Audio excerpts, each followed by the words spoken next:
এবার যুক্তরাষ্ট্রকে কঠোর হুঁশিয়ারি দিল ইরান। ইরানের দিকে তাকালে মার্কিন প্রেসিডেন্ট ডোনাল্ড ট্রাম্পের চোখ তুলে নেবে আয়াতুল্লাহ খামেনি। সেই সাথে যুক্তরাষ্ট্র যদি হুমকি ও আগ্রাসনের পথে হাঁটে তবে তার উপযুক্ত জবাব দেয়া হবে। আয়াতুল্লাহ খামেনির এমন হুঁশিয়ারিতে কাঁপুনি ধরতে শুরু করেছে যুক্তরাষ্ট্র জুড়ে। একের পর এক যুক্তরাষ্ট্রের আলটিমেটাম ও হুঁশিয়ারিকে বৃদ্ধাঙ্গুলি দেখিয়ে নিজেদের সিদ্ধান্তে অনড় ইরান এবার পুরোপুরি ধূলিসাৎ করে দেবে যুক্তরাষ্ট্রকে। পাওয়া যাচ্ছে তেমনই ইঙ্গিত। তাহলে কি অবশেষে আগ্রাসনের জনখ্যাত যুক্তরাষ্ট্র শায়েস্তা হতে যাচ্ছে ইরানের কাছে?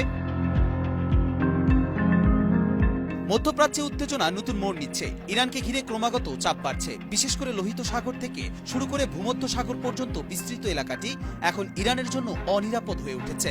যুক্তরাষ্ট্র ওই অঞ্চলে তাদের সামরিক তৎপরতা জোরদার করেছে এবং আঞ্চলিক আধিপত্য বজায় রাখতে সক্রিয়ভাবে কাজ করছে।